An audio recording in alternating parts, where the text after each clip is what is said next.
Hello नमस्कार दोस्तों, मैं हूं आपका जाना पहचाना होस्ट एंड दोस्त डॉक्टर दीपक अडवाणी और स्वागत करता हूं आप सभी का मेरे official YouTube channel homeopathic wines पर।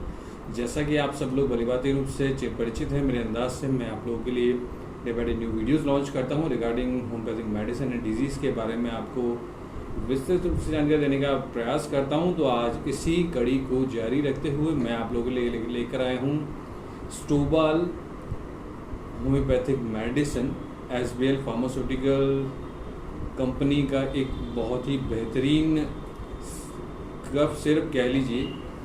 तो इसके बारे में मैं डिटेल रिव्यू देने जाऊंगा। इसके कंपोजिशन क्या होते हैं, कैसे डोजेस इसके लेने होते हैं। बहुत ही उम्दा शानदार होम्योपैथिक मेडिसिन है, मैं आपको दिखाना चाहूँगा।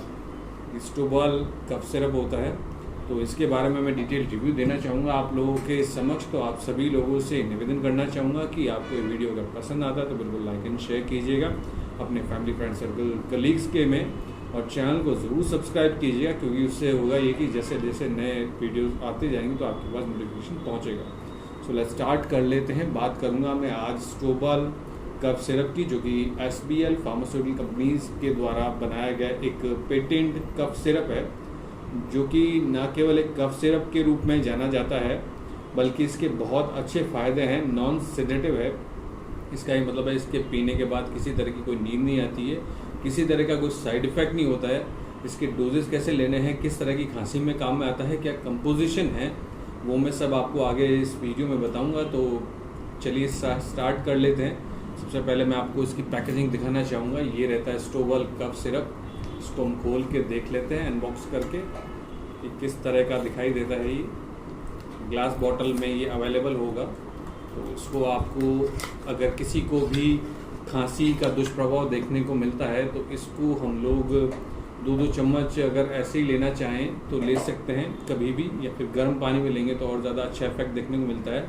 इसके कंपोजिशन में आपको बता देना चाहूँगा। इसके अंदर खास बात ये रहती है कि इसके अंदर ह्यूमस क्रिस्पस है, जस्टिशिया अडोडाटा है इसके अंदर, और एपिकैक है, स्पॉन्जिया है, कॉकस कैक्टाई है, पाइपर नाइग्रम है, जिंजीबर है, ऑसिमम सेंटम है, बाल्सम पेरू है।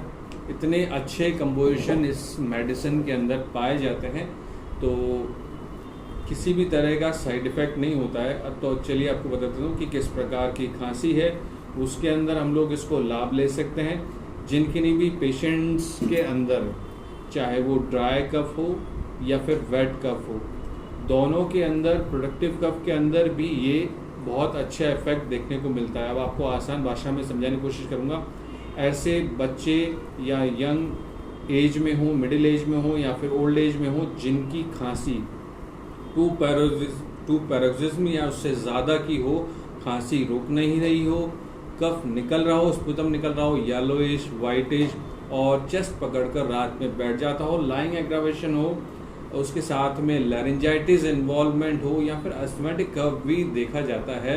अगर आपको विंटर्स के अंदर या चेंज ऑफ वेदर के अंदर कफ की समस्या रहती है, कफ खांसी नहीं जाता है, या फिर जैसे वायरल इन्फेक्शन के अंदर भी कफ का प्रोडक्शन देखा जाता है, पेशेंट खांसता रहता है और उसे चैन नहीं पड़ता है, तो उसके अंदर इस मेडिसिन को हम लोग भूलेंगे नहीं। ब्रोंकाइटिस या पिथिसिस की कंडीशन में भी हम लोग स्टोबाल कफ सिरप को भूले नहीं।